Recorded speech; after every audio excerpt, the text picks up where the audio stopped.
Assalamualaikum dan salam sejahtera. Perdana Menteri yang ke-10, Anwar Ibrahim, ialah apa orang putih panggil one trick pony. One trick pony itu ialah kuda yang hanya tahu buat satu saja. Lain pada satu tu dia tak reti nak buat apa lagi. Anwar pergi ke hulu, ke hilir. Dia merantau ke merata ceruk Malaysia. Dan dia hanya jual satu produk saja. Just one product. Dia tak ada produk lain dia nak jual kecuali satu produk itu sahaja. Dan satu produk yang dia jual tu ialah melawan rasuah. Apa saja you tanya dia, jawapan dia, kita lawan rasuah. Kita lawan salah guna kuasa. Kita lawan pemimpin-pemimpin yang merompak negara. Dan dia tak kisah apa soalan dia. Tanyalah dia apa sekalipun, jawapan dia, kita lawan rasuah. Di dalam perjumpaan bersama student baru ini, ada seorang student tanya, zaman Mahathir dulu, dia bawa perindustrian ke Malaysia. Dia ada wawasan 2020 dan dia ada dasar pandang ke timur, look east policy, di mana dia nak suruh Malaysia ni jadi macam satu negara maju seperti Jepun dan membangunkan industri berat melalui HiCom dan sebagainya, supaya penuntut universiti, graduate dari universiti masa depan terjamin ada kerja. The employment for the students ataupun the future generation ni boleh dikatakan guaranteed. Sekarang ni dalam keadaan ekonomi susah lah, dalam keadaan masa depan tidak menentu. Student tanya Anwar, apa rancangan Anwar? Apa visi Anwar? Anwar's vision atau wawasan untuk masa depan supaya masa depan student ni, penuntut universiti dan graduate ni terjamin. Basically what the students want to know, Mahathir had a plan on how to create employment for the future generation. Now, what is Anwar's plan? To guarantee employment and maknanya for the students and future generation to get employment. Anwar jawab, kerajaan ni akan melawan rasuah. Kerajaan ni tidak bertolak ansur dengan salah guna kuasa. Kerajaan ni akan ambil tindakan terhadap mereka yang merompak harta negara. Tidak ada tolak ansur, tak kisahlah. Orang tersebut, pemimpin tersebut pakai topi ke, pakai kopiah putih ke, pakai songkok ke, orang alim ke, orang kafir ke, orang murtad ke, orang munafik ke, tak kisah. Tindakan akan diambil terhadap semua orang yang melakukan rasuah, yang salah guna kuasa dan yang rompak duit rakyat, yang merompak harta negara. Itu komitmen kerajaan sekarang, kerajaan Madani. Jadi senyap student. Mereka tanya, apa rancangan kerajaan masa depan untuk menjamin yang penuntut universiti, the future generation ni, akan dapat kerja, will get employment. Mahathir ada plan. Mahathir punya plan dulu pandang ke timur, wawasan 2020. Dia bangunkan industri berat untuk menentukan yang Malaysia ni maju dan student-student dan generasi akan datang ni masa depan mereka terjamin. Anwar cerita benda lain. Mana dia pergi, dia cerita rasuah lah, salah guna kuasa lah, rompak duit rakyat lah, rompak harta negara lah dan seterusnya. Dan dia kutuk kerajaan sebelum ni, pemimpin sebelum ini. Semua sebelum PM10, semua pemimpin, Perdana Menteri sebelum ni, semua rasuah. Semua salah guna kuasa. Start daripada PM4, 5, 6, 7, 8, 9. Sekarang saja baru dapat satu Perdana Menteri PM10 ni yang bersih, yang suci, yang tidak sentuh RM1 duit rakyat. Ini gambarannya Anwar beri. Tapi orang tak kisah tu. Kalau cakap dengan orang Cina, tahun 99 misalnya, pilihan raya 99, kita cakap dengan Cina, sebab apa awak ni masih support barisan? Awak masih support Mahathir? Kita sudah ada barisan alternatif. Kita ada DAP, PKN, sekarang PKR lah.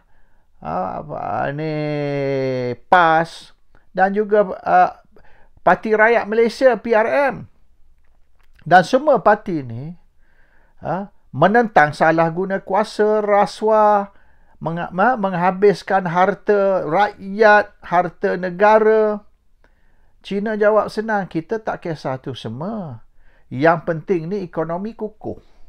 Dan yang kita nampak hanya Mahathir saja, Barisan Nasional sahaja yang mampu mengkukuhkan ekonomi negara.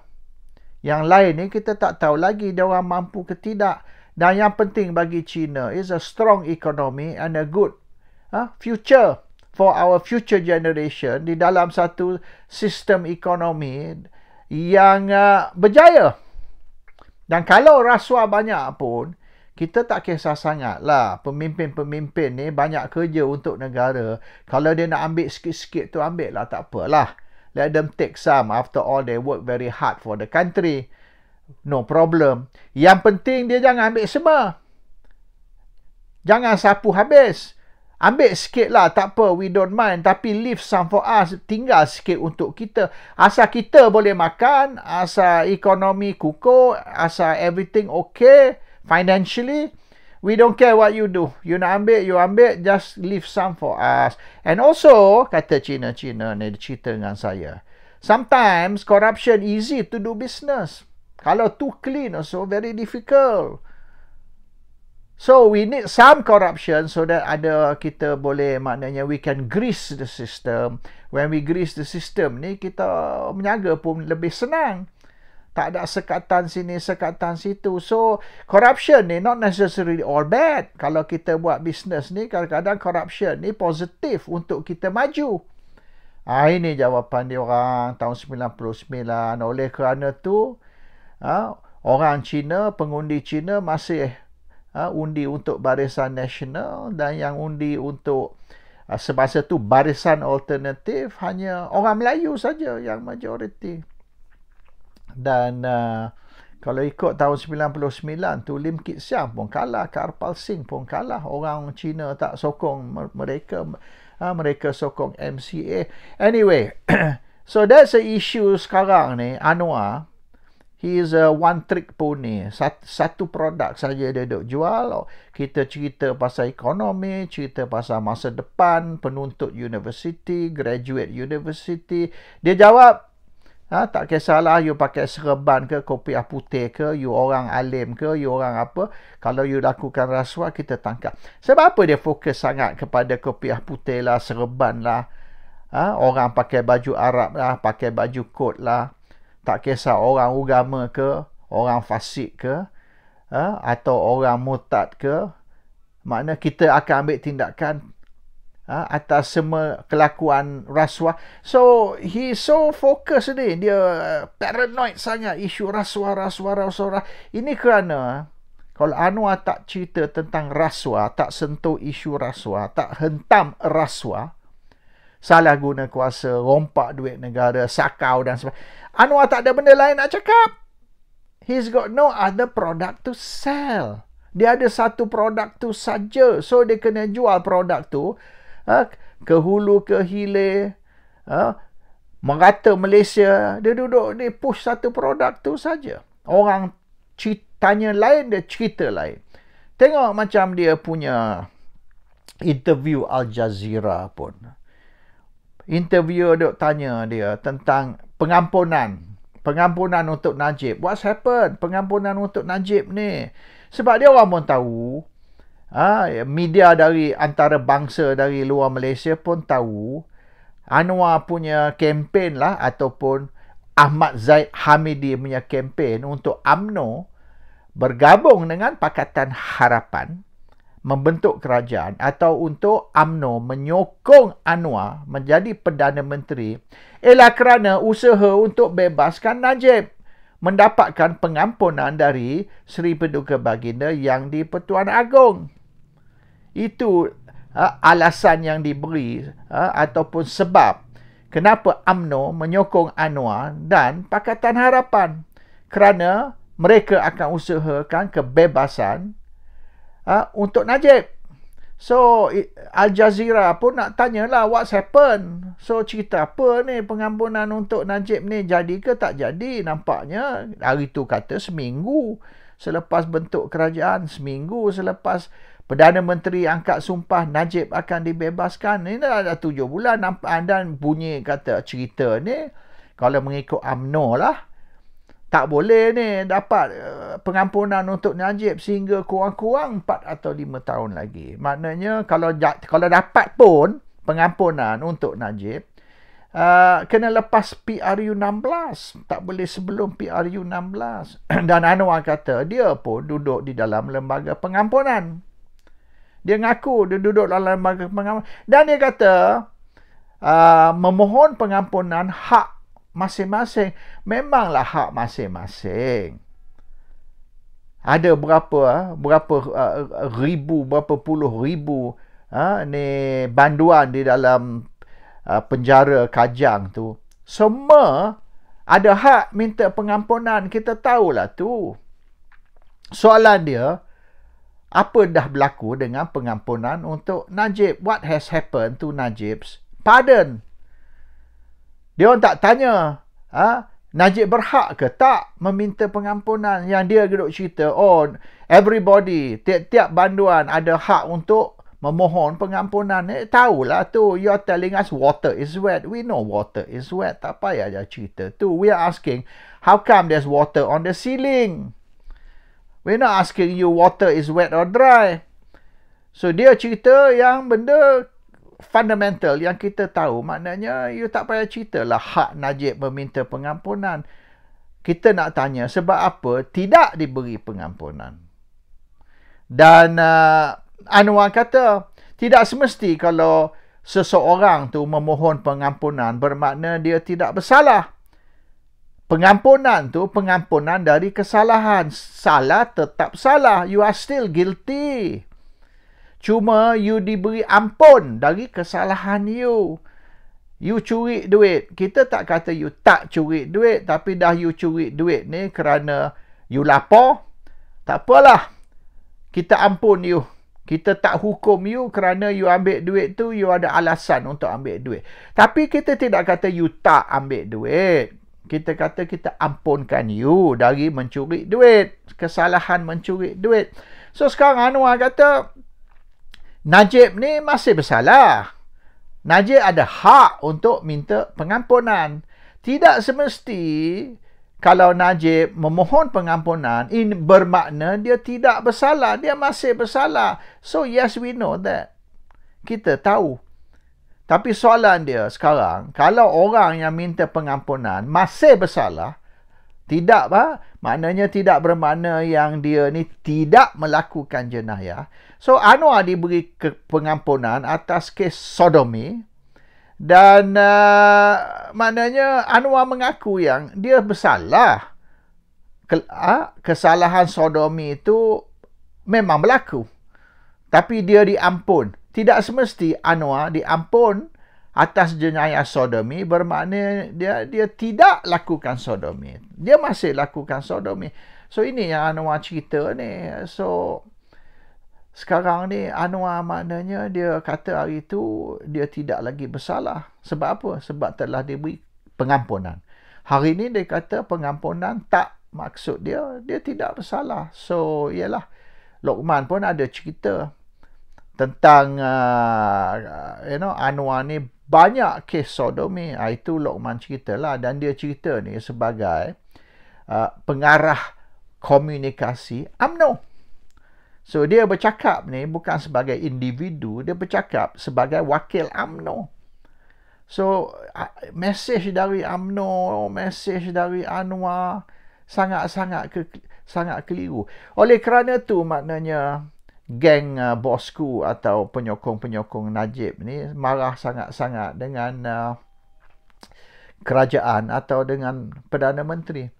Dan okey, isu rasuah ni, sikit-sikit rasuah, sikit-sikit salah guna kuasa, sikit-sikit curi duit rakyat dan sebagainya. Anwar tak ada cerita lain ke nak cerita ni? Sebab Anwar kena kesedar. Mahathir pun telah tuduh Anwar ni mewujudkan amalan atau mewujudkan budaya politik wang dalam UMNO. Bermaknanya Anwar yang merosakkan UMNO. Ini tuduhan Mahathir. Dan memang ada asas tuduhan tu, sebab siapa yang mengikut sejarah Anwar mulai sebelum dia masuk UMNO lagi tahun 82, masa di ABIM lagi misalan.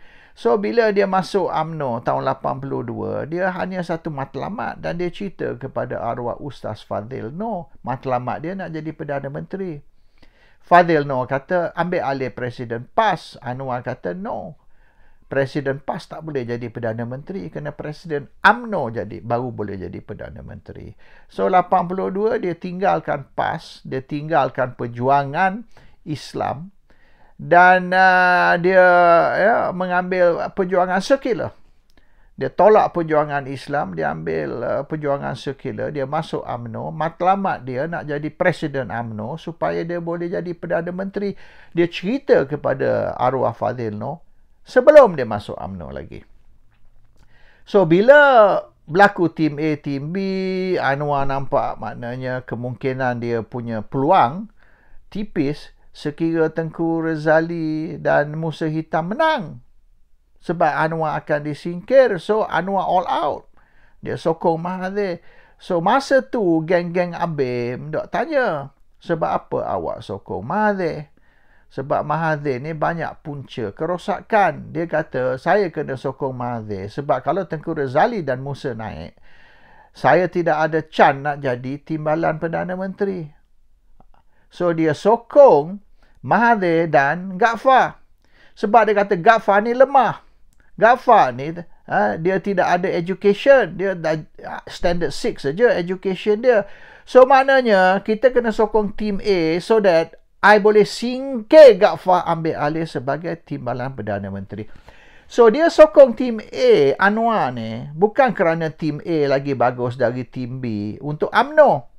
Tapi tim A ni lemah, senang dia singkirkan timbalan Perdana Menteri semasa tu, Ghaffar Babar, atau timbalan Presiden Ghaffar Babar, ambil alih sebagai timbalan dan seterusnya jadi timbalan Perdana Menteri.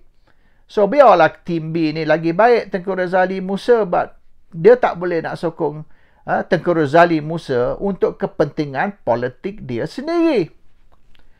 So bila mari tahun 91,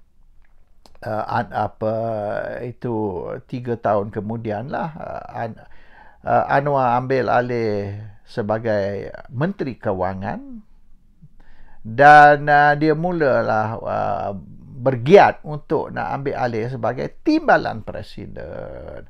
So dengan jawatan dia sebagai Menteri Kewangan tu, dia all out, dia belanja duit, all out.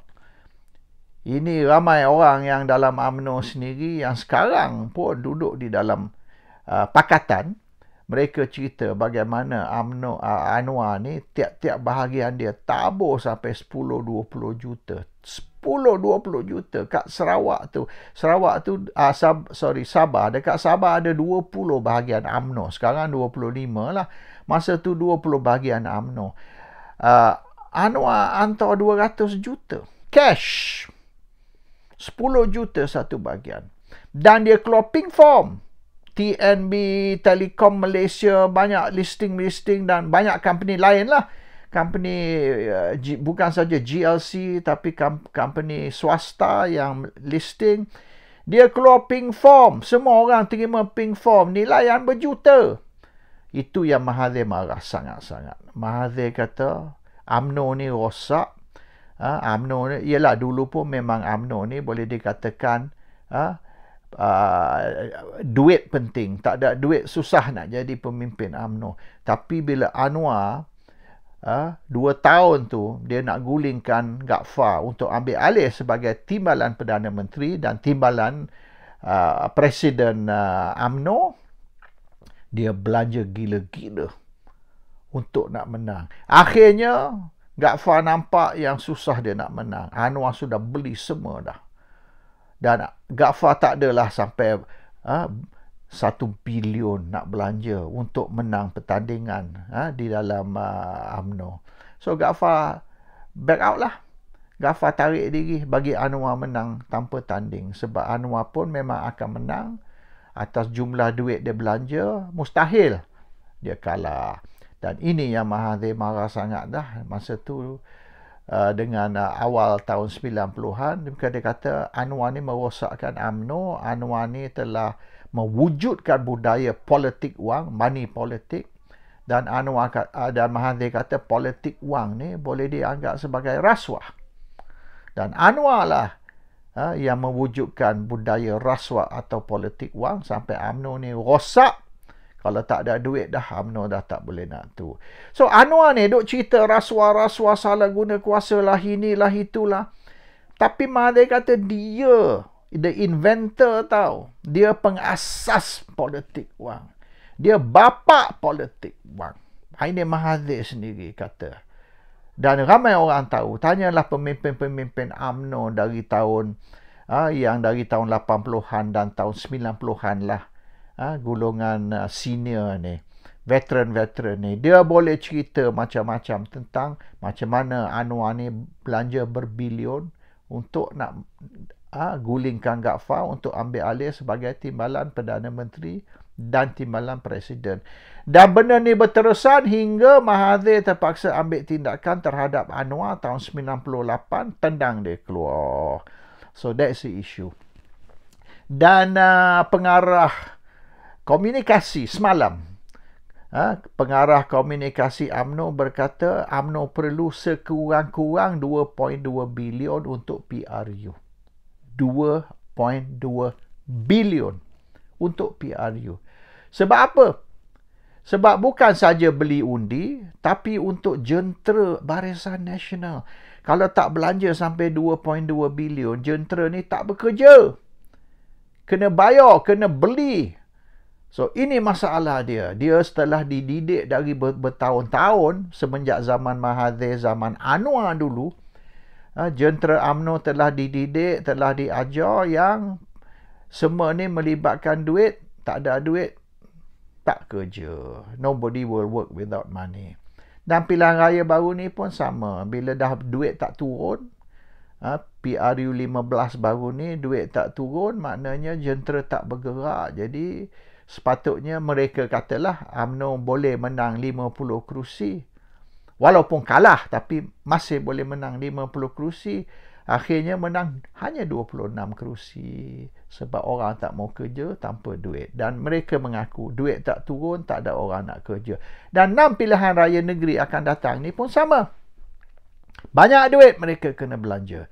Soalan dia, mana nak mari duit? Dan orang misalnya macam Johari Ghani yang mungkin akan dilantik sebagai timbalan Menteri Kewangan 2 ke 3, tak tahulah. Dia pun mengaku yang UMNO tak ada duit. Dan kata dia tak tahan. Dia sekarang kena banyak keluar sampai beratus juta dia kena belanja. Sampai bila dia nak buat macam ni? So, problem sangat-sangat. Sampai orang yang ada duit pun dah kira mengeluh. Kata, how to spend this kind of money every month? Duit masuk tak? Dulu tak apa. Dulu bila UMNO memerintah, Perdana Menteri UMNO, mereka boleh buat deal sini, deal situ, swasta sini, swasta situ. Macam-macam deal mereka boleh buat untuk mendapat duit. Sekarang ni, dengan pakatan the government dan bukan UMNO Perdana Menteri, mereka nak dapat projek kontrak untuk cari duit pun dah susah dah. So this is the biggest problem they are facing. And Anwar ni duk bercakap pasal rasuah. Dia tak langsung bercakap tentang cara mana nak membangun negara supaya ekonomi kita ni boleh pulih, dan yang lebih penting, anak dan cucu, masa depan mereka yang sekarang ni menuntut di universiti akan terjamin yang apabila mereka graduate besok, mereka akan ada kerja, atau adakah mereka kena keluar dari Malaysia untuk nak cari kerja. Assalamualaikum. Salam sejahtera.